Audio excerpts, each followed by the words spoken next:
So for today, we are going to be reading two things in particular, SCP-343 and Ashes to Ashes We All Fall Down by Dr. Cimmerian. The reason why we are combining the two into one video is because SCP-343 in and of itself is kind of a short, article. Not planning on doing a deep dive on 343, at least for the time being, so we're going to do the Ashes to Ashes, because it is related to SCP-049, trying to get all that good shiz taken care of. Anyways, besides that, I do want to preface by saying the ending of Ashes to Ashes We All Fall Down is kind of not so nice, so if you're not okay with the descriptor of cannibalism, probably not the story for you. Besides that, hope you guys have an amazing day, night, whatever it is.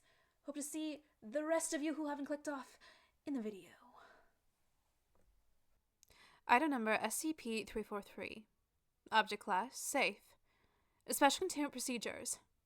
SCP-343 resides in a 6.1 meter by 6.1 meter, otherwise known as 20 foot by 20 foot, room at Minimal Security Site 17. It should be brought to any items it requests and visited by at least one staff member each day. Attempts to add further safety precautions or required clearances are unnecessary/impossible due to the nature of SCP-343. See description. Description.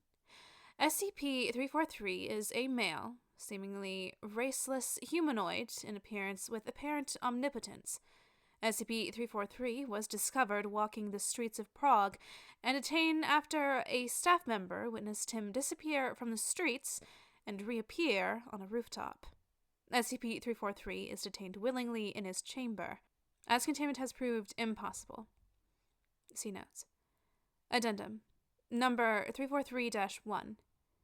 SCP-343, colloquially nicknamed God by the staff here, looks like an older man, although his features are different to each observer. On my first talk with him, he claimed outright to be the creator of the universe.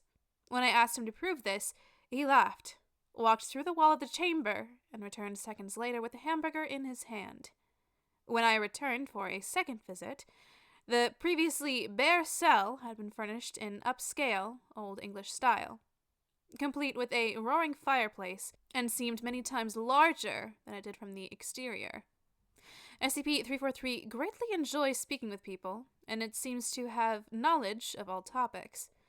Visiting SCP-343 has become a daily event for many of the staff here, and all employees report feeling generally happier after each visit.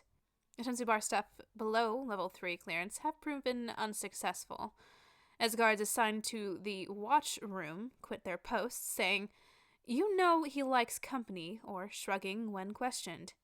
Since SCP-343 has thus far been harmless, all staff have been allowed access, and somehow they all have time to meet him for as long as they need. For now, I leave this report open as further questioning of SCP-343 is ongoing. Dr. Beck. Warning. SL4 or higher needed for further access. Addendum. 343-2. In regards to document 343-1A, there are no relevant records available or seemingly in existence, and, similarly, all records of Dr. Blank Blank ever working with SCP-343 or Dr. Beck are missing and presumed non-existent.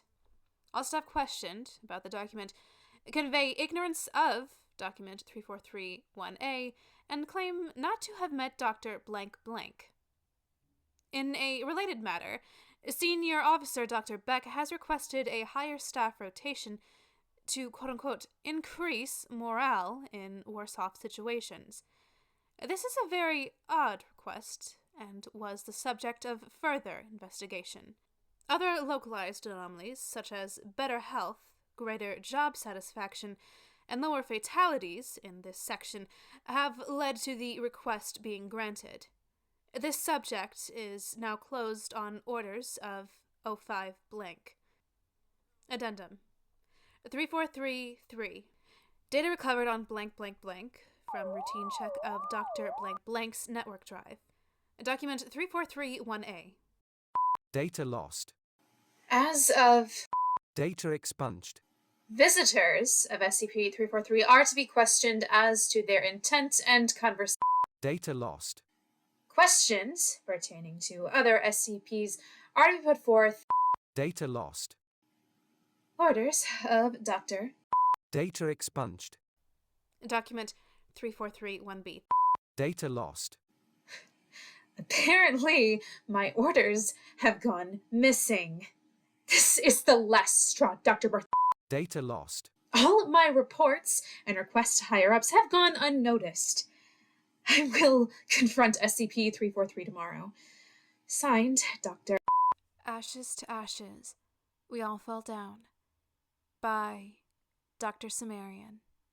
What do you cure, exactly? The fluorescent lights were, as always, buzzing. The table between the two individuals was about 3 feet across and made of painted white metal. The small white room had one door in and out, with an empty observation room connected via a large glass window pane. SCP-049 and SCP-343 both sat in chairs on opposite ends of the table. SCP-049 looked around in a panic before speaking. What are you? A seeker of truth? A delver of mysteries? So, what do you cure, exactly? SCP-049 leaned in slightly. The pestilence. SCP-343 chuckled. Of course, you always say the pestilence, like it's some grand truth. If it was so self-evident, why is it everyone asks you the same question? I do not know. The pestilence is responsible for more death and destruction than any other disease afflicting this world. Right. But you can't tell me what it is, can you? I do not feel the need to do so. You can't. If you could, you would have. Or you'd have told someone else. But not once have you named your boogeyman anything else than the pestilence. I do not have the time nor the inclination to banter with whomever you are. I must return to my experiments. Your experiments will still be there when I'm done learning about you. But since we're talking about them, why do you kill people? I do not. I cured them from the great pestilence and— No. You kill people. Let's be clear about that, at least. Though you've killed many less since the Foundation put you into a box. The pestilence is nearly eradicated here. The doctors, the guards, all clean of infection. SCP-343 leaned back in his chair and laced his hands behind his head. You know what? I think it's free will. What? I mean, it could be life itself. It could be an actual disease that only you can see. But I'd guess it's free will. I do not understand. No, you wouldn't. To be free of it yourself, you'd have to excise it, cut it out, and never return to it. Tell me, why did you kill Dr. Ham? Was he your friend? I had no choice. He was infected. He was thinking about retiring. His daughter was about to go off to college, and he wanted to take some time off. Maybe quit entirely. You killed him as soon as he stopped blindly following orders. As soon as he chose something that his superiors at the Foundation didn't choose for him. You are confused. I have always done what must be done, without regard for my personal feelings. I'm not confused. I was there when you were made. What? Things like you. They crop up in dark places where I can't always look. But it was sunny that day. Hot. The stink carried for miles. I don't— Stop. And SCP-049 froze in place. The room about them fell away until they were standing in a sunny green field next to a road. A man was gathering sticks and wood that had fallen from the sparse trees that were sprinkled across the landscape. The faint sound of hooves on dirt echoed in the distance. SCP-343 pointed at the man gathering sticks. Is that you? SCP-049 turned his head to look. He couldn't move the rest of his body, but he could move his head and eyes. He tried to speak, but the words didn't come. The man gathering sticks was wearing what could comfortably be called rags. He was placing the sticks in a pile on his wheelbarrow. The beating hooves got closer. This is where you became a monster. It's subtle. Watch closely. The moment you chose to change is coming up. The horse in the distance was finally upon them. It was a pale gray, with black spots along its neck. Atop it sat a man in a protective garb of a plague doctor. He was slumped in the saddle, and as he passed, he fell with a thud to the ground. The horse stopped as the rider fell. The man with the sticks ran over to help. SCP-343 spoke up. He's sick. The same thing that's killing everyone else in your village.